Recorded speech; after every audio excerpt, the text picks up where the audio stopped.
that extra gear, the first 3 steps. Huge strides in the performance. That I might not be the player I am today.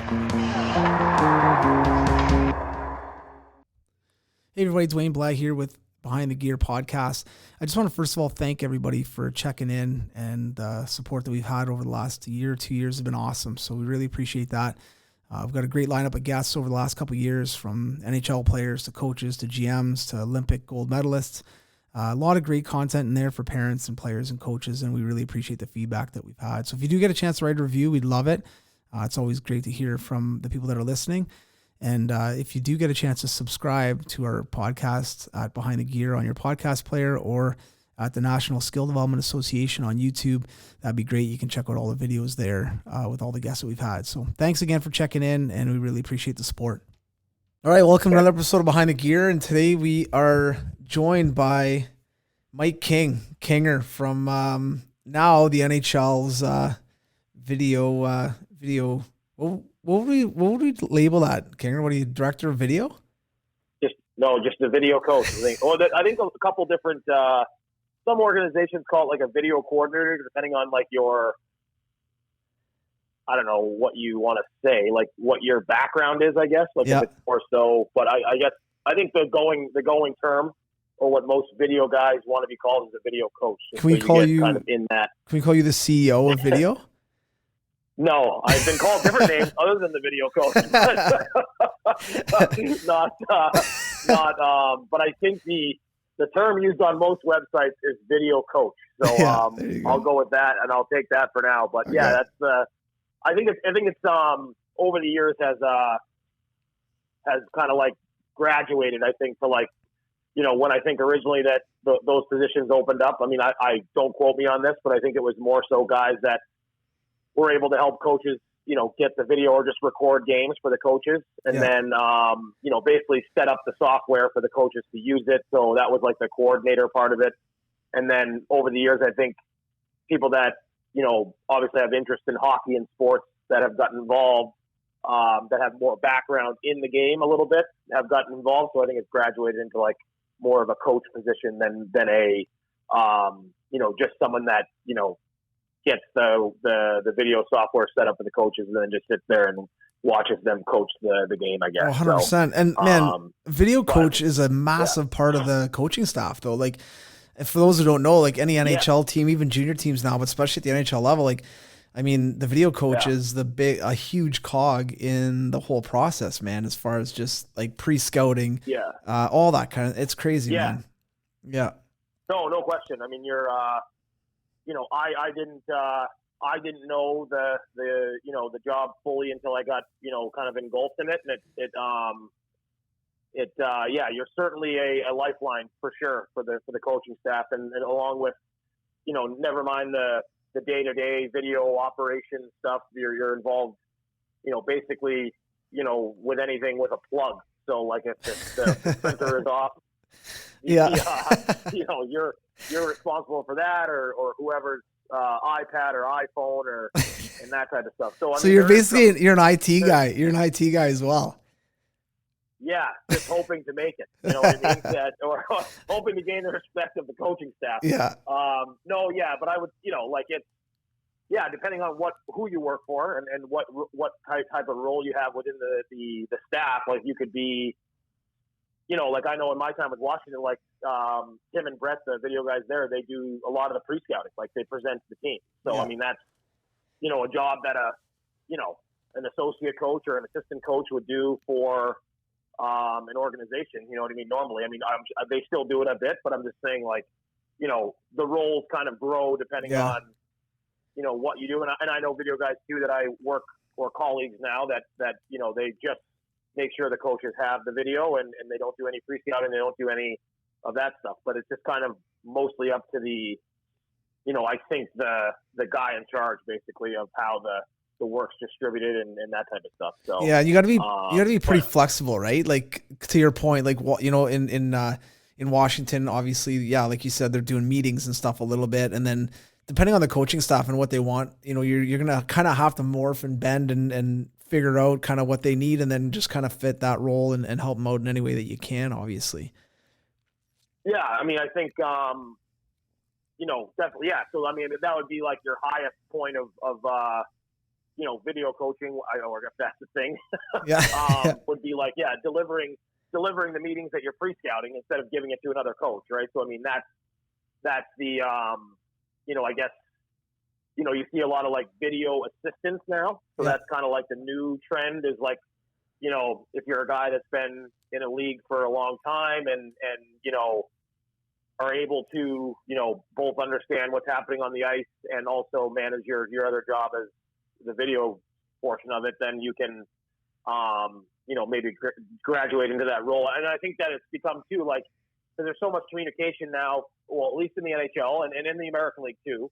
Like, there's a lot of communication from the bench to the where you're cutting the game or where the video is being, kind of processed in the coach's room. Yeah. So, like, I think that's grown the role a little bit too, with where, coaches have to rely on you for, information throughout the game, right? So it's like, there's the video review system and just the general knowledge of hockey, I think is becoming more and more important for, guys in my position, just because, you are in communication with the coaches so much and you need to know what they want to look for during the game, Definitely scenarios and situations. So, from that standpoint, yeah, I mean, to get back to what we were saying, like, it's the role of the video guy has grown a lot, and you have to be, you could be working on a pre-scout for, Philadelphia, and, one of the special teams coaches comes up to you and says, hey, like, Dallas has been, the best team,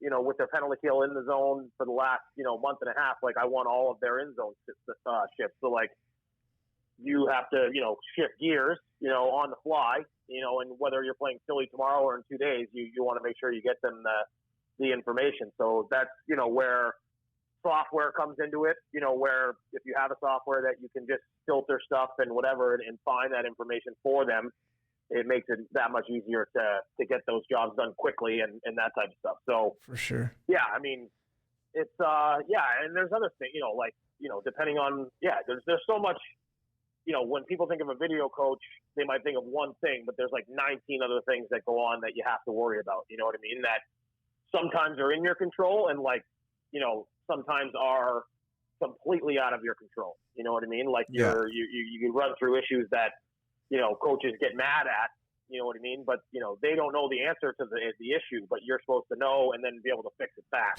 Yeah. So, and sometimes it just doesn't work like that. Like, sometimes it's, I run into issues, a lot, you know what I mean? Just with different types of things that come up over the course of the season. I mean, like, the worst is when you drop like a capture, right? Like, sometimes the software you're using isn't, it's not stable at one point or another. And, you're capturing a period, then all of a sudden everything just drops and it goes black. And you got 5 coaches coming in between periods that are going to ask you to see a clip. You know what I mean? And you're just like, well, we have to recover that file. Yeah. You have to recover the file first. And they're just like, what the are you talking about? You know what I mean? Like, where is it? So, and I think that over the course of time too, they know that things sometimes happen. You know what I mean? Yeah. So, I just relate it to like making a bad change or something like that. Like, sometimes it happens. Yeah. So Exactly. It does. Like, it's like, like a head coach sometimes would make the wrong matchup, or the assistant would, call the wrong, face-off play or something like that. Like, I mean, it's mistakes happen, things happen. So, I mean, you just got to kind of, work through it, and usually they're pretty good about it. So that's good. But there's lots of different hacks for sure. Now, kind of backpedaling a little bit, but obviously, for any young kid out there that's, love to play in the NHL, and that's everyone's dream if you're involved in hockey for the most part, right, is playing in the NHL. But there's a lot of different ways to get there as a player, obviously, but then even on the coaching side, and this is a role that I don't think a lot of people, or even the young kids that are computer savvy, they love being on the computer, they love video games, all that kind of stuff. Like you said, now there's usually a head video coach. Sometimes there's a second or an assistant, and sometimes there's an intern or two that are helping out, that are getting involved and getting in at the NHL level. Your road to the NHL obviously is I think everyone's got a unique story, but you got a pretty cool journey as far as kind of how you started. But grew up, if someone came up to you on the street and said, "Hey, Kinger, where's home for you? Where were you born and raised?" my path to where I'm currently at is extremely interesting, and not from like a, I don't have like a whatever, like a hardship in the sense of like health or anything like that story, but I have, like just a unique one in the sense of kind of where I came out of. So I grew up in the northern part of New Hampshire, a small, ski town called North Conway, New Hampshire. So that's where I'm currently just moved myself there from Ottawa, just for the summer to kind of get out of my 700 square foot apartment. But one way or the other. So I was here, I grew up here, and skiing is huge and just wasn't a hockey town. We didn't have a rink in my hometown until I was a peewee. So you had to travel about an hour south to get anywhere that had an indoor arena. No way. When I was a kid. So basically there was two outdoor facilities, two outdoor arena or rinks that they made every year, obviously depending on weather, that we would play our youth hockey at them. So I was, up until I was a first year peewee or a second year peewee, I can't quite recall on that, but I basically, we got dressed in like a outdoor rink hut and went out and played, and we had two teams, the Conway team and the Nordiques. That was the other team. Nice, little Canada flavor. There you go. So that was and we would only play two teams a season. So we would play the team, three teams. So we had the Nordiques, which is the other local team, and then we would play Wolfboro, which is the team that had the indoor rink. So like twice a year we'd play indoors, and it was like we'd always lose because the rink was massive. So it was like going from an outdoor rink, which is, they're normally not quite, regular standard size, like 200 by 85 or whatever you want to call it. So, we would go out there and it'd be like you're skating on like a huge ice surface. So, and for those who don't know, because I grew up, like my first year hockey was outdoor, and I had played outdoor hockey my whole life just because we were Sudbury, and it was cold and winters were conducive for that. But at the same time, outdoor rinks, man, they were legit wood boards. Some of the corners were square. Like it was not, you think of an outdoor rink, like, okay, a rink that's outside. Like, no. Yeah. This is old school. Yeah. We would have the team, we would play a home game, and the outdoors, the team that played indoors their whole year, obviously, would come to our rink, and we'd have like yellow road cones in the corner that you couldn't go in there because the ice was chunked out, right? So like if the puck went in there, like you couldn't go like battle for it. The ref blew the whistle, and like you would go pick it up, and like they would like basically like throw it, right? Like I love it. So, go, like, but like we were literally, I mean, it was like if you look back on like old movies, it was basically like, it's like Mighty Ducks-esque or like, like The Sandlot, or like it's just like a bunch of misfits. Like that's the dynamic. I mean, it wasn't it was organized, but it wasn't like, like you were just getting like there was no benches. Like we were just like your parents would like pick you up and like throw you in the snowbank and then put you back on the ice when it was time to change up. Man, so, like, the reason I'm laughing is because all this stuff that you're talking about right now is just massive memories pulling out of my memory bank of like back in the day. Like what my, and for me, like I'm like, like it's just like sometimes, and for me too, like I'm like I look at this kind of like path that I've been on, and it's like, what the heck happened here? Like why am I? How would I ever? Because like like it literally, like I mean, it was not organized hockey. Like like I said, I mean, and most kids, like I think about, I'll get there, but like when I've worked in Sudbury, like the minor hockey associations up there, like it is like nose to the grindstone, like organized from like, Timbits to, you know what I mean? Like, think for of, sure. Like the opportunity kids have now, like, I don't think I would be in any different spot, if I had an indoor rink when I was a Mike, but like, you know what I mean? Or an Adam, like, but I just think that like, it like thinking back to those times, it was just like, how the hell did I end up in hockey? You know what I mean? Like, it's like, what, just because of the circumstances. So how did you get out of there? Like as far as you went on to play junior and then college, like how did that happen? So from there, my town ended up building an arena, like unbeknownst, like a gentleman by the name of Daryl Umla and, some local people in town, built a nonprofit rink, one of them in my town, which is still here to this day. And it's a beautiful facility, like, great spot. So when that happened, it allowed kids to, really play like youth hockey and minor hockey. So like we had, teams from the, 5, 6-year-olds all the way up through high school and a learn to play program. So basically from my first year Pee-wee, which I think I'm like, I think you're like 9 or 10. I could be off on age, but you probably know better than me. No, because but down in the States too, like everything's changing here now to like U8s, U10s and stuff. Yeah. But down, because you guys had, I think, Mite, Squirt, and then Pee-wee. So yeah, I think you're right. I think it's like a 9-10 probably is what you'd be. But yeah. So say 9 years. So basically, like that's when I like basically fell in love with hockey. Like I was at the rink every single day. So like from my 9-year-old to like I just had my parents drop me off down there, and I would I'd go play stick and puck, and I would watch the hockey or whatever program was on the ice and like hang out at the rink. Yeah. So I basically was at the rink all the time. So they ended up giving me a job there just because I was there like helping out with stuff. And then, when I was old enough to work legally, they gave me an opportunity to work there. And then that was part of that too. But like, as I progressed, like I wasn't an awesome player in minor hockey, but once I spent time like developing myself, like there was no like coaching. Yeah. So it was basically just like me going to stick and puck twice a day and just like, working on, basically just skating and working on like, shooting and passing and all that stuff.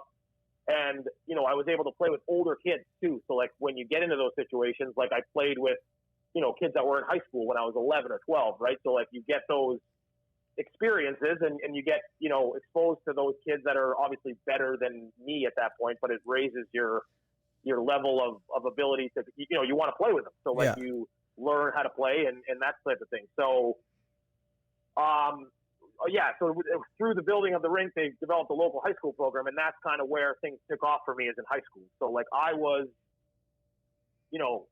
involved with the high school program when I was old enough to play in high school. They didn't allow freshmen to play because they wanted to keep the minor hockey populated with kids. Right, yeah. So when I was a freshman in high school, I played Bantam, or I think that's the same in Canada. So Bantam down here. Yeah. And then my sophomore, junior, senior year, I played high school, and I had a lot of success in high school hockey. So I was like, part of those like, and high school hockey in the U.S. is much different than in Canada, just to make, if there's kids listening that are at that age, like high school hockey would be like your rep hockey in Canada, where like you're going through minor midget, rep hockey. So that was that for us. Like that was like the highest, and you're playing against other schools that all their best kids are playing for their high school. Yeah, that's kind of the best level, right? Like back then, that was the best level of hockey for those age groups is high school hockey, right? Other than like private prep. Sure. Like if you're playing like some public school hockey, and by no means was my high school team like, you hear about these schools out in Minnesota, like it's not like that. Yeah. But it's like the New England area where I'm from, like, like Boston public schools that, like you hear of these like Catholic Memorial and Malden Catholic, like all these like schools of prestigious kind of history that have pushed out players. But it's a public school, so you're just basically going there and you don't have to pay to go and whatever else. So through high school, I really kind of, that's when I was like, okay, like I might be able to try and play hockey after high school. So like I don't have to go right to this college. I can pursue some opportunities because I had some private schools interested in me doing like a postgraduate year, and then also some junior teams locally that were, interested in me, as a player to go play for their program in the U.S. So I was like, okay, so, I got some like accolades in high school that were, that kind of pushed me into that realm of like, where I was one of the better players in the state of New Hampshire at my division. There's 3 divisions in the state of New Hampshire, but, when you compile all those players, there's probably, 30 players that are in that group of players. Yeah. So I played in a couple like state run things or like tournaments games, and stuff, like, right? Like best players in New Hampshire. Yeah. Yeah. Best players in New Hampshire versus the best players in Vermont and in Massachusetts, that type of thing. So yeah. And then pushing from there, I got an opportunity to play junior hockey in the U.S. For a team called Laconia Elite. So at the time, that's about an hour and 30 minutes from where I'm from. So it made a lot of sense just because I was close to my parents. I was 18. So I moved out of the house at 18 and played junior for a couple of years, and then got an opportunity to play U.S. college hockey, Division III. So, I mean, it was awesome for me, like, to get a D3 opportunity. I was like, wow, this is great. Like, obviously everyone wants to play, Division I. But, the opportunities at those schools, like, are few and far between, as you know. I mean, you're a former D1 guy. Like, you're always hoping to get that, but obviously the goal is just to continue to play as long as you can. And that's one thing I try to stress to the young kids. Like, I think, after you get out of like high school hockey or minor midget AAA, whatever that is, and then you get up to junior, you're jumping that pyramid up a little bit. Not a lot of kids get a chance to play junior. I know in your circle, my circle, it's like, oh, everyone plays junior, but no, it's not easy. And then you go from junior to college, whether it's D3 or D1, man, it's like that. You just went up the pyramid again. And I mean, obviously D3, D1 doesn't matter. How fun were those years overall, as far as going to school, being around the same guys for a couple of years and having some fun playing hockey and going to school? Yeah, that was, it was a really cool, I mean, I was a little bit out of my element because I, just like when you get into college, like obviously you're with so many different kids from so many different situations, you know what I mean? Like backgrounds and whatever else. So for me, but having that kind of core group of guys that you could kind of relate to on a regular basis, and it takes away the worry of fitting in a college, I guess you could say, where like if you are part of a hockey program or like a hockey team, like you have those 20 some odd guys that even if you're a freshman going into that situation, you're you have some allies, I guess you could say, to introduce you to some people and get you involved with the school and stuff. So that was a nice part for me for sure, because my personality before people get to know me is kind of like I just kind of stand in the background or try to stay in the background and not. But then once people get to know me, it's pretty much all over and it's the end of it for me. But so anyways, I mean, it was awesome. I mean, to play a college sport at that level, even if it was D3, and to, just have something to work for still is the important part. Like, because it quickly, a lot of people go in one different, one direction or the other when they get to school. Like, I mean, if you're just a student, you get your work done, but you have so much free time. You know what I mean? Yeah. So it's, you're going to your classes during the, Monday through Friday, but as you know, in college, I mean, Thursday through Sunday, I mean, who knows what goes on campus, you know what I mean? So it keeps you kind of focused and grounded and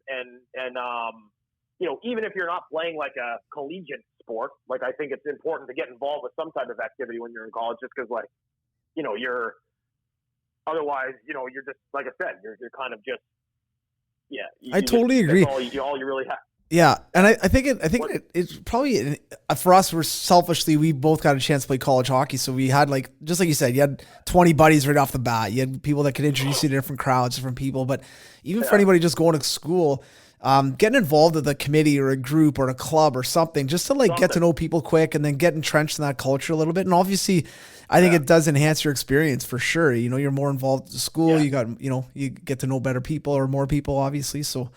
Yeah, I think it's huge for sure. Even if you're like a former, say you didn't you're from London and you didn't play junior, but you still, love hockey. Like at Western, they have a hockey team. So if you want to get involved in hockey, there's plenty of opportunities. And I'm telling you right now, even from my standpoint as a video coach now, if you went to the Western coach and said, hey, listen, I'll come to all the games for free, and I'm going to videotape them for you and make sure you have the video so you can review it after the game. And maybe they already have those services, but, there's no coach out there that's going to say no to extra help. No, and that's the thing, man. They're starving for that kind of stuff. Or even, hey, I'll take stats for you. I'll just take stats. What do you want me to take stats on, right? I think you're right, man. Absolutely. And finding those little holes and those little niches out. Post-college, you wanted to stay into hockey. You were into skill development a little bit. Got an opportunity in Sudbury, which is just totally random, but that's obviously where I'm from. And you end up moving up there for a couple of years with a skill development company up there. And this is one thing I've been emphasizing a ton with young people is sometimes you got to put the work in. Sometimes you're not going to get paid what you want to get paid. Sometimes it's not going to be the perfect situation, but you've got to like, sometimes you just got to take it and like, volunteer with your college team or volunteer with that football team to get involved on the sports side or whatever. But you went up, obviously got paid, but as an American went up, got your visa to work up there, moved up to Sudbury for a couple of years. You did everything from, and just so people know, it had an off-ice training facility. It had an ice rink, like a kind of 3-on-3 ice pad in it. Really nice facility. Yeah. But you did everything from teach on the skating treadmill to drive the Zamboni to teach 12, 15, 16 hours a day, never take your skates off. Like, you were in the trenches digging holes every day and getting it done. But I remember going there randomly. I was home for a weekend or a week, and a buddy of mine, I got introduced to you way back. And I said, yeah. And I wanted to check out the facility. And I remember talking to you, and we had a lot of the same stories because I was doing similar stuff in London. You were doing stuff there. And we were chatting, and I was like, man, there's some long days. And I was not riding the Zamboni and stuff, but you're like, yeah, it's been a grind. But the thing that resonated with me on that original conversation, one thing I took from it and I remembered is like, you loved it. Like you actually like, I get it. Cause there's days where I have had my skates on for legit 12 hours and that sucks. You leave the rink, you're like, I want to cut my feet off. But I enjoy it. I like being on the ice, and I got that from you. You were like, man, I really like. I love working with the kids. Yeah, I obviously don't want to drive the Zamboni. It'd be nice to get a break once in a while, but you genuinely loved it. Well, what was that experience like for you? A little bit up in nice, beautiful, cold northern Canada. And you said a couple of years. It was exactly 3.5 years. Which is far too long. There you go. No, yeah, I took that opportunity on a whim. Like I had a contact. I had just gotten into skill development in the U.S. like less than a year into it, and sorry, my sister was calling. Sorry, delete. So I just gotten into skill development, and I basically had a contact, got the opportunity up there, and everything worked out where I got the visa, got up there. I knew nobody, you know what I mean? I literally left everything that I knew in the U.S. and like a decent job, or at that point when I was 24, to just move to Sudbury, Ontario. I had no idea. So I moved up there. Like you alluded to, I was involved with a training facility up there that I was the director of player development. So I basically worked with, young kids, anywhere from first year skaters all the way up to, at the end of my tenure, some guys that were in the National Hockey League playing, you know what I mean? So you had different types of experiences, but you had to be ready for, a development model for all of those guys. As you're used to too. You're 1 hour, like your first session, you're dealing with little Jimmy that has never skated before. And then you got, 4 NHL guys coming on the ice, and you're just praying that they don't believe that, they pray that you hope, that they don't think you're a joke. You know what I mean? It's so true. Like, please come late so you don't see me working with this 5-year-old. Yeah, but totally. It's just but that's the life. That's that life. Is like you're constantly, flip-flopping between, one age to another and different abilities and whatever else. So, but I would say my time up there, I look back now and it was a grind. Like I was not expecting what I was like. I didn't think that. I thought that I would just show up and make sure the ice sessions are taken care of and that type of thing. But I was fully engulfed in the company, and then but doing a good job up there and just sticking to it, whatever, got me opportunity. So I got the opportunity with the OHL team through just doing a good job at the facility with some of their players, at certain times throughout the year. My first year, I wasn't involved with the OHL team up there. And then my, years, 2, 3, and into the fourth year, I was, relied upon a lot by them to help out with some of the stuff going on with the OHL team for development purposes. So, wait, I'm going to stop you for 1 sec though. So one thing with that though, and I want this to be, cause this is a good thing. Like, you're obviously good at what you do on the skill side of things. You're working with some of the OHL guys that are there in the summer that are asking for some extra help. You get a chance to work with them. They like you. And obviously you're doing a good job. Now all of a sudden there's opportunity with the Sudbury Wolves and the OHL. And then that's a huge step. That's a great league. It's a good team. Sure. So for you now, you get in that atmosphere, and then that leads into other connections, other coaches you get to know, other people, right? And then it just it keeps kind of expanding your circle basically. Yeah, so you're 100% right. Like it's like, and it's easy to look back and like check it out because you could like as you're going through it, you don't know like, oh yeah, this person is going to help me out down the road. This person, that person, this person.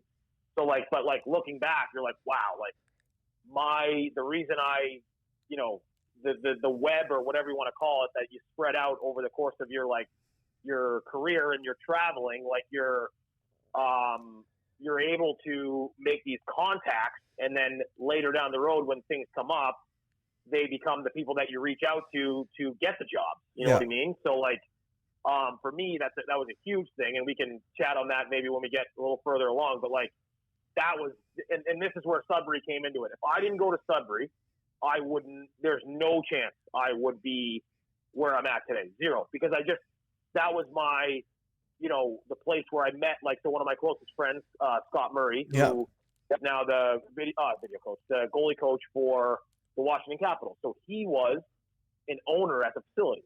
So he hired me there. So I, at this training facility, and he at the time was the goalie coach for the Sudbury Wolves, the OHL at the time. So like, and so through him, I was able to develop a relationship that I still have to this day. And I talk to him weekly and regularly all the time. And, but he's my guy. Like, that's the guy for me that's like, he's been with me almost every step of the way until now, where I've kind of cut off to another, you know, to another organization. But like, that was my like guy that I'm like, okay, like Scotty like has been, you know, involved with, you know, me for a while now. So that's, you know, a situation that I look back on. But, you know, he kind of got me involved with the Wolves and that kind of stuff. And, you know, it just kind of took off from there. So, but my experiences in Sudbury, like, as you know, being from there, like, the people are unbelievable. So I met a ton of good people up there. I met you up there. So I met you in Sudbury at the facility. So like, and oddly enough, years later, we're working together again. You know, it's just crazy. Like, you know, with your involvement in Washington's organization and mine, and like, I'm like, you know, so when they're like, oh, hey, yeah, like, you know, when I get the job in Hershey, like, they're like, yeah, Blazer comes in. I'm like, Blazer? Who's like, Dwayne Blaze? And they're like, yeah. I know Blazer. Like, I met it's Blazer crazy. Like, yeah. So it's just crazy. Like, you look back and you're like, and then when those people, you see those people all the time, it's just easy because like you're friends with them. So, you know, it's a cool, and that's the best part about, you know, I hockey for sure. I'm sure other sports are like that too. But like, the coolest part is just like you have these relationships with people that, you know, maybe you haven't seen them in 5 years, but you still, there's common ground there, and there's always, you know, you're just dealing with most of the time, I find, really, really good people. So that's the positive thing on, you know, there's always a few, you know, tough situations or whatever personality-wise with people, but otherwise, I mean, most of the folks that I've run into and associate myself with now are excellent people. Well, and I think you said something there that I want to touch on, though, is like, you're right. I think hockey has a lot of really good people. Really, then there's obviously going to be people in finance and hockey and football. It doesn't matter, that have their own hidden agendas and are a little bit, you know, maybe a little bit shady on certain things. But you said it like that. Those are the people that I try to associate myself with. You know, like Scott Murray is an unbelievable guy, like just a good dude. He's you know, and I love guys like him, guys like Mitch Korn, who like they want to help guys. They want to give guys a hand. Yeah. They want to, you know, open up doors for people. And I think that's a huge part of getting ahead, obviously, but man, surrounding yourself with those types of people are going to help kind of open doors and kind of move things along, you know? Now in Sudbury for you, like coming up to that 3.5 years, was it kind of a decision for you where you're like, I think I've kind of reached my maximum of what I could do at this location in Sudbury. I think I need a bit of a change now and a bit of a change of pace, and maybe that, you know, maybe that professionally it wasn't going exactly where you wanted it to go at that time. You're like, okay, I think I'm gonna make a change, because you kind of, again, like going from where you lived and what you're doing to just taking a chance and I'm gonna move to Sudbury. Like, look, I'm sure your parents looked at the map and said, you're going where? Like, you're going to like 4 hours north of Toronto. Like, what? And then again, you kind of took another leap of faith and said, you know what, I'm going to change gears here a little bit. And so what happened at that kind of 3.5 year mark, just as far as just, you know, did you kind of come to a bit of a professional realization that, okay, I'm going to try something a little bit different here. I'm going to try something on my own? Yeah. So like you know, the skill development stuff, I loved it. So I loved like getting, like you were talking about, like getting on the ice and like helping players get better. So I loved it. So I'm passionate about it. Like I would research and work with other coaches like yourself, like to gain knowledge. I mean, I was 27, 28 years old. So like, I'm, still like working to, kind of find my foothold in the hockey world in that regard. And I had a good platform to do it in Sudbury, but like you kind of said, like my development, like I was kind of like at a ceiling, I guess you could say. So I had to make a choice, like through the company I was working for, they weren't going to let me get involved anymore with the OHL team than I already was, which was basically just like, I was working with player development. So I'd go over there in the mornings when the players, the older players were not in school, and I would do the player development. And then on my off day from the training facility, the one day that I had, I would go to practice and involve myself on a day-to-day basis or a daily or weekly basis with the coaches there. And so talking with them, they were like, hey, like, I think you could probably, do some different things if you really wanted to get out of it. And, like, Dave Massos was there, who was the coach in Hamilton at the time. And, Drake Barahowski, who I think has bounced around the OHL a little bit, and I think in the ECHL, former player for the Leafs, I believe. But so those are two guys that kind of were just like, hey, like, there's tons of opportunities out there, and like, you're kind of stuck where you are, in a sense that, I could have might have been able to stay as the director of player development at the facility for as long as I really wanted to, but my aspirations were to get further along. So I made the decision at that point to, basically leave a paying job there and just put myself into a situation where I was going to go back home for a month or so to New Hampshire and just kind of see what's out there. And timing-wise for me, not great timing because it was September. So, like, the hockey schedule for those people that are listening that might not know is basically July 1 to June 30th. So it's kind of in that's like the fiscal cycle for hockey where most teams do their hiring, July 1 to, September 1 at the latest normally, to get their people in places they wanted. So I basically was in a spot where I was going to have to create my own situation. So, lo and behold, going back to what we were talking about, my good friend Scott Murray was working in Hershey, Pennsylvania as the goalie coach for the Hershey Bears of the American League. So he called me about a month into me just kind of, taking a little bit of a break and was just like, hey, like, I think you should come to Hershey. And I was just like, Scotty, like, what are you talking about? Like, like I don't have a job, number one, you know what I mean? Yeah. So, and he's like, just work skill development. He's like, there's some local rinks that have like mini rinks, that you could do lessons and whatever else. And I'm like, Scott, I have to pay rent. Like, I don't have a place to live. And he's like, well, you can live with me. So at the time he was living with Ryan Murphy, a fellow skill development guy now with New Jersey, that was an assistant coach in Hershey at the time. And so I'm like, oh my God, like, I don't know if I need to go to Hershey. Like, this is crazy. So 3 days later, I was in a car to Hershey, and I was I love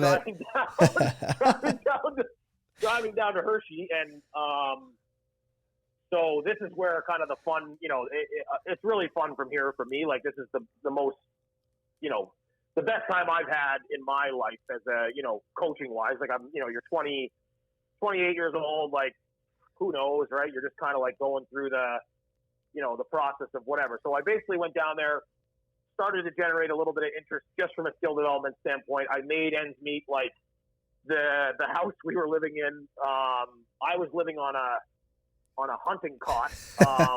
So basically, Scotty had a room that was like, I don't know, whatever. Say it was like 7 by, a small room. So it fit like a queen size mattress and it had about a foot of space between my hunting cot and his mattress. So we were like crammed in there. It's the best, man. College roommates, buddy. College roommates at 28. It's the best. Basically love it. Roommates. Love it. So I just moved down there. Like, he was charging me like $200 a month just to like cover some of the costs of the rent. So either way, so I made ends meet. Like, I, was doing the lessons 3 or 4 days a week, trying to make ends meet there. I think you had come down a couple times or whatever else and we had touched base kind of just on like, what my plans were and stuff like that. And there was talk of me even coming, if this didn't work out, then, to come to London and work for you with your company. So, so either way, so long story short, they had an unbelievable team that year, and they ended up going into the Calder Cup finals. So as the year dragged on, they were traveling more, they were needing more help. So like I somehow, got my foot in the door there and started doing some of the video stuff. So I got approval from Washington, the Caps, to, almost be like a volunteer for that season, or for probably like about halfway through the year I got involved. So say January. Okay, because Kinger, wait, at that point though, Hershey didn't have a video guy, right? They didn't have a full-time video guy at that point, right? No. So again, like a little opportunity though that you kind of jumped into, said, hey, I'll volunteer to do it, and then obviously it morphed into other things. But yeah, sorry, keep going out. Yeah, it's good. Yeah, right place, right time. So, and then Scotty alluded to that when I went down there. He's like, hey, there's some opportunity here. Yeah. You could probably, find your way into something. So long story short, they around January I got involved. So when they would travel on the road and leave guys back, I would skate with them. So I would just run them through, that portion of things, conditioning, whatever you want to call it, which I was comfortable with no matter the player, just because I had done it for so long in Sudbury. So, so then obviously as they progressed through the league into the finals, I was heavily involved with the video stuff. So the assistant coach, Ryan Murphy, would cut the first two periods on the on the computer, and then go down to the bench for the third and work on the bench in the third, and then just leave the computer. So I would cut the third period. So that saved them, 45 minutes to an hour after the game, going through the tape that wasn't cut up, and it would already be done. Yeah. So I would be doing that for them. I didn't travel. I just stayed back. And like I said, when they had, at that time, for people that aren't familiar, teams bring in players, prospects to the team. So they're around the team, kind of like a black ace, right? So there was 8 guys that were not traveling. So I was responsible for those 8 guys. So I would show up to the rink, every morning when they were on the road. Those 8 guys would get dressed. We'd go on the ice, go through skill development stuff, and then, when the team would come back, then I would be not involved, and I shouldn't say not involved, but I wouldn't be on the ice. Yeah. And I would just watch for practice. So, so that's I got involved, and I, basically made a job for myself. Somehow, right? I mean, it's I basically made a job for myself somehow through that process, where, the head coach at the time was Troy Mann, and I basically made a job for myself doing that. So the following year, I got hired to a lucrative 1-year deal with the very lucrative. Yes, obviously. So, but again, Kinger, this goes back. But this goes back to, this is important because it goes back to even in Sudbury, you probably underpaid for how much work you were putting in and what you were doing, definitely, but put in the work, grinded it out, got an opportunity. Again, volunteered a little bit, didn't make a lot of money, and then signed, let's be honest, not a great financial decision. Your parents would probably be like, buddy, how are you going to get ahead at 30 here? But for you, again, now you're getting paid, you're doing some, some skill development on the side, you're making ends meet again. Now you've got a bit of a salary, obviously, and then some unbelievable opportunities, even, with Washington, when they went on their run, you got a chance to go up there and be a part of that whole thing. And then that probably opened up even more doors for you, Yeah, no. So my tenure in Hershey was, 3 years as a full-time video coach, and then obviously that 1 year prior to, as a volunteer / whatever you want to call it. So, but obviously through, I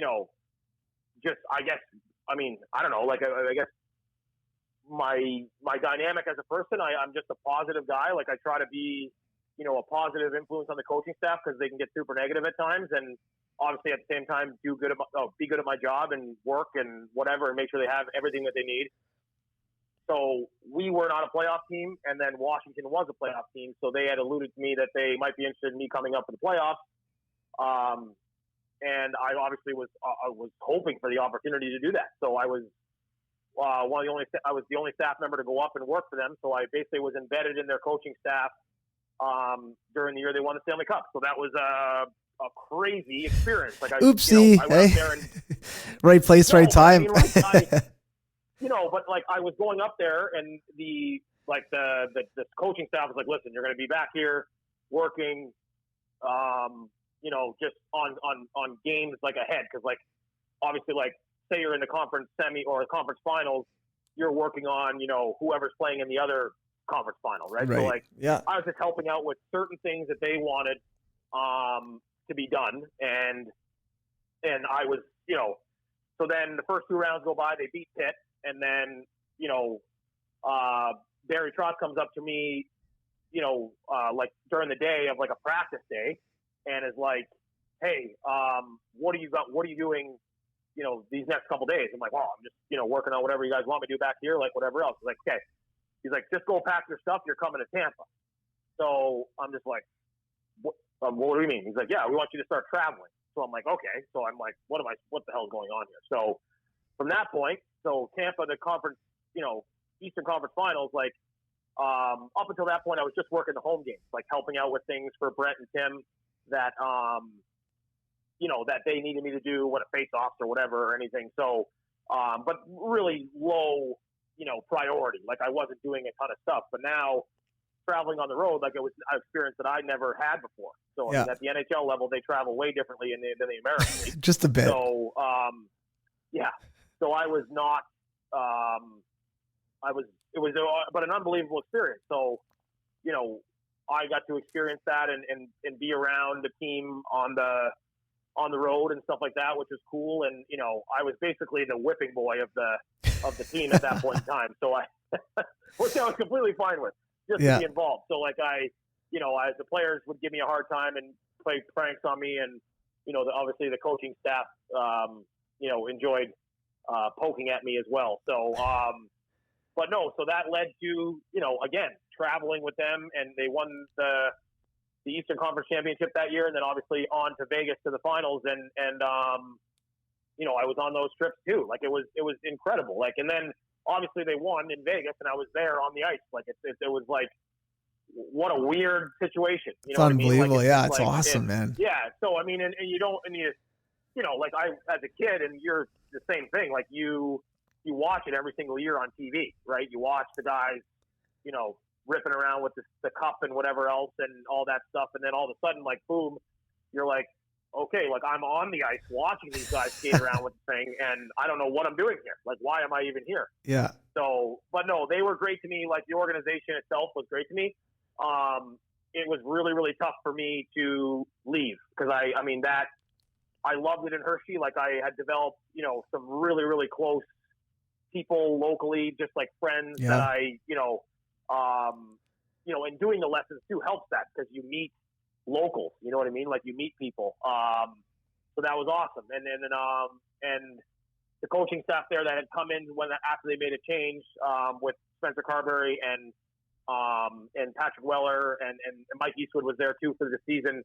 But like, that's the best part for me as a video guy, and for anyone else that is in that line of work. Like, you get to listen to people that are really good coaches all the time. Like I just listen to, like, I've been exposed to, like, just in a short period of time, so like 5 years, like I've been a video coach for 5 years, and, I've been able to listen to, Troy Mann, Spencer Carberry, all the coaches in Washington, Barry Trotz, Todd Reardon, Lane Lambert, Scott Arneal, Blaine Forsythe, all these guys, right? And then, you're taking little parts of what they think, and you're just kind of creating your own ideas and learning things. So, and now I'm in Ottawa with that opportunity, and I'm with, DJ Smith, who worked under Mike Babcock for 4 years and now is a head coach, and Davis Payne and Jack Capuano, that are all guys that have been head coaches or assistants and have won. You know what I mean? So it's like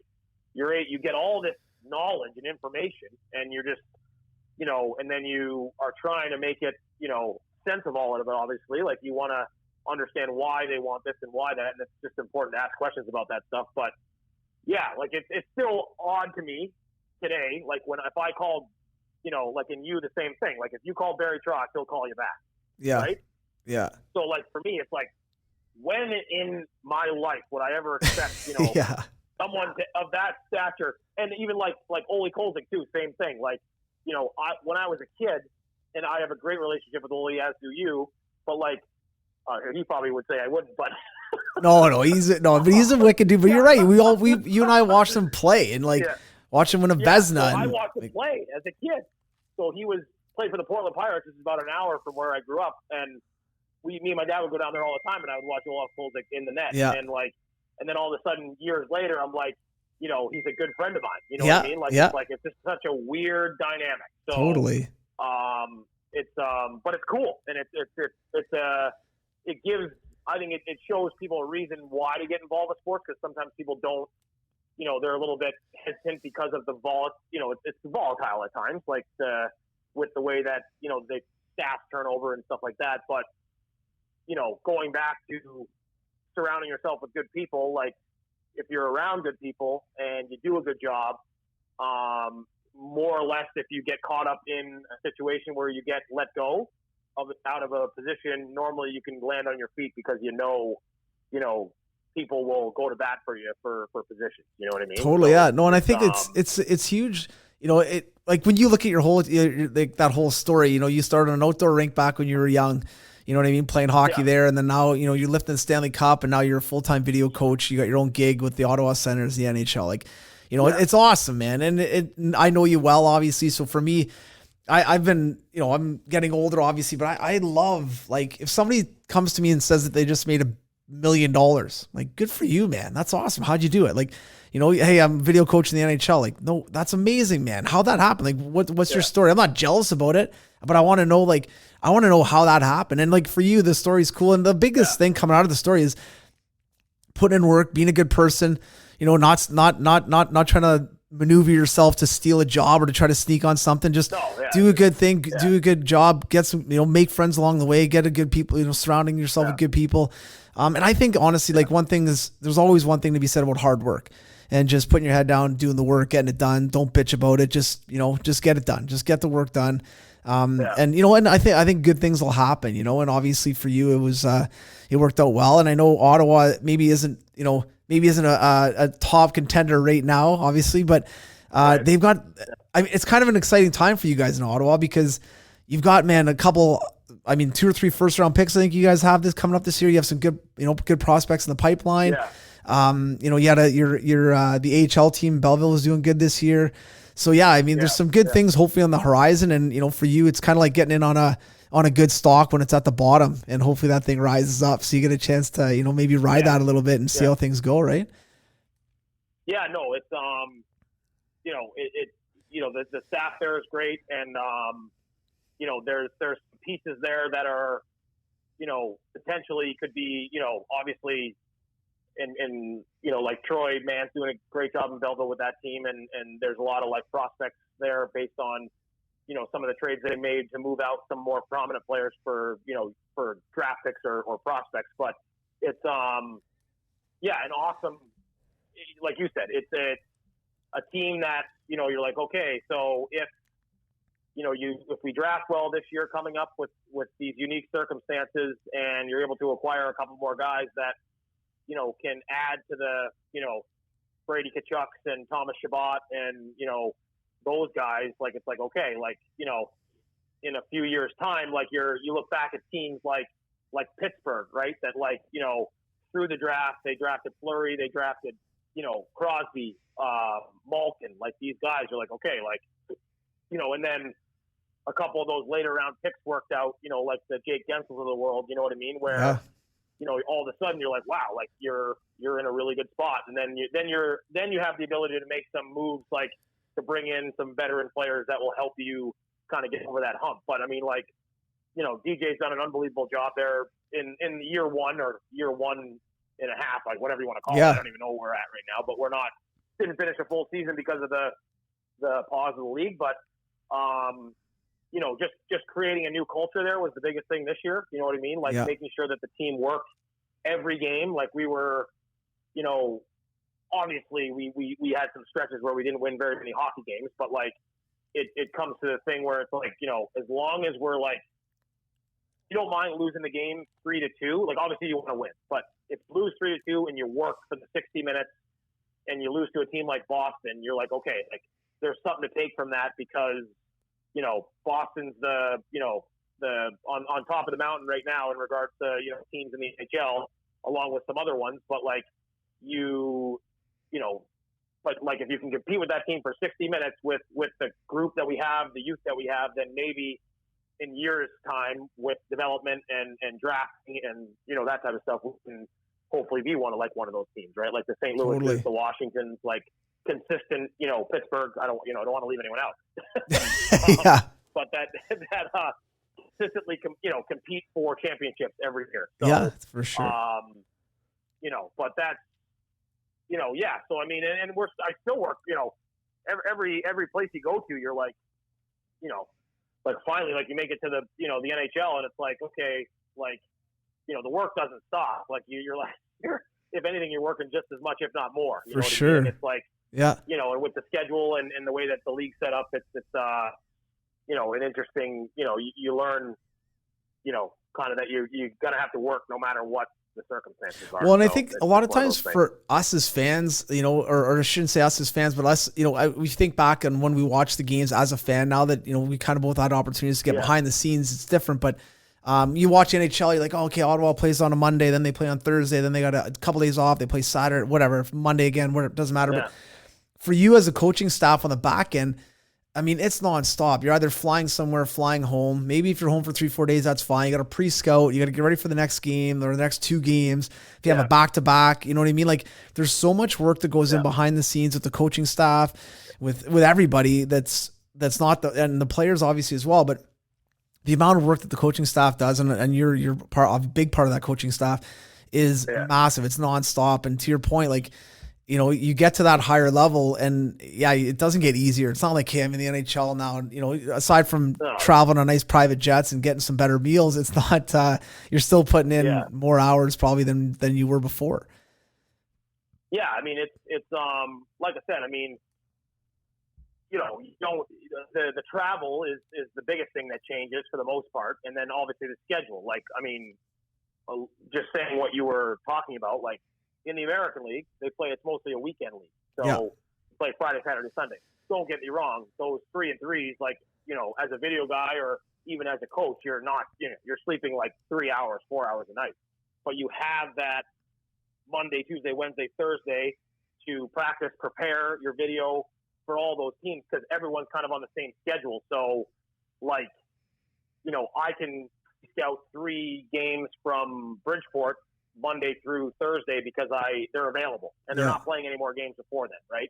But with the NHL, teams play all during the week. So like, you play, you might not play Wednesday night but the team you're playing on Thursday is playing a back-to-back, right? So like you have to get that video and have that ready for the coaches as soon as possible in the morning. So like, and then you're also working ahead, so you're not behind when you get to those games. So like for our coaching staff, like special teams wise, I work 5 games ahead, like 5 games worth of special teams. I cut up for them and they look through it and pick out the breakouts, pick out the end zone, pick out the chances or the goals or whatever you want to call it to show the team. And then, for 5-on-5 stuff, our pre-scouting responsibilities are split up between myself and another coach. But, for the most part, I'm 3 games. So, you're looking at 3 games worth of, so then you compile all those clips and it's, 3 games worth of breakouts, 3 games worth of, whatever you want to call it, forechecks and anything else. So, and then you whittle that down and in hopes to get 20 clips out of it to show the team before the game. And then you do it all over again. It's crazy, so right? Cause once you're done that game, you're constantly, cause once you're done that game is basically like not garbage, but you're just like, okay, next. Like you're constantly doing it. Like we review the game back, but like, or the head coach, like DJ will review the game back, or I'll sit with them and review it back if have some time in between games. But yeah, and I remember like Barry Trotz and Troy Mann having a conversation about the difference between the 2 leagues, and Barry just said that the NHL just doesn't stop, and he's right. Like it never, ever, ever stops. Like it's like a conveyor belt. You just keep like continually going, where like, American League, you get a little bit of that like time to like take a breather. You know what I mean? Like Yeah. it's like because you have that that chunk of days that you can like, okay, like who do we got this weekend? I just compare it more to like football, where like obviously right. you might play different teams during the weekend, but like you're preparing for the weekend. Like it's like that weekend of games, you're preparing for them, and then then you go back to Monday and you're working for the next weekend. So it just kind of like continues on like that way. But but the like you were talking about the schedule and the work, constant work that's going into like preparing for games is probably the hardest part about the whole thing. Just making sure that coaches have everything that they want. You know what I mean? Yeah, so definitely. So Well, either way. listen, buddy, I know I've taken up almost an hour of your time here, but I really appreciate it. But I want to ask a couple of quick, kind of like rapid fire. You can take as long as you want to answer them, doesn't matter. But just a couple of quick little things, just to give people a little bit more of an insight on kind of the NHL and obviously what goes into it and stuff. But your first time, it was probably maybe that Tampa trip, but your first time getting to the tarmac, walking on the private jet and sitting in your seat, what was that like as far as an NHL road trip? Just that, because I've asked players this before, and I know a couple of players like, it was surreal, man. I almost had to pinch myself. I was like, we're getting steaks, and it was like, it was crazy. So what was that like for you, your first time kind of, get going, pulling up, being like, oh, this is for real, man? Yeah, I would say I had two different experiences just because, like, with Washington, because I was not a full-time member of that staff, it was basically like, God, don't screw anything up. Like, just sit in your seat and don't say anything to anybody. So just because I didn't want to, like, ruffle any feathers, because I was like, I'm so lucky to be able to go do this. Like, so you weren't like, hey, 2 Bud Lights over here? You weren't that guy? No. No, I think I grabbed like a peanut butter and jelly sandwich, and everyone else was like eating like all the plain meals. You know what I mean? Yeah. So I was like, I just grabbed like and everyone was like looking at me like, why don't you just have like the 5-star meal that they serve on the whatever? And I was like, oh no, I'm good. I'm just gonna have these chips and peanut butter and jelly. Actually, I'm sorry I'll tell you this story because it's actually pretty funny. So during the playoffs, when I was up there with Washington, like they have like candy out on the plane. So like there's like candy, like Twizzlers and M&Ms and whatever else that you can grab or whatever else. I'm pretty sure Brian McClellan, who is the general manager at the time, is a big Twizzler guy. And I think I grabbed the last Twizzler out of the thing, and he was like hunting around like for the Twizzlers. And I was like, oh my God, like what am I gonna do here? So I think he probably doesn't know. He went to the bathroom. I had him in my backpack to bring to the hotel room, and I just like went and like put him back in the little bin, and then he came back and grabbed him out and whatever and ate him. So anyways, it was a nerve-wracking experience for me. I love it. But then in Ottawa, like when you're on your first trip as like a in the NHL as a video guy, like I mean, my experience, you're just hoping that everything goes as planned. Yeah. I think it's different for players than it is coaches. Like it's because like you just want everything to go well. So like, your first trip, but you also have a feeling of wow, like okay, like this is my life right now. Like I'm I travel privately to awesome cities on a weekly basis. You know what I mean? And you get to experience that type of stuff, and which is a really cool moment for sure. But I mean those are my experiences. Yeah. So I usually try to, so that would be that for that. Love it.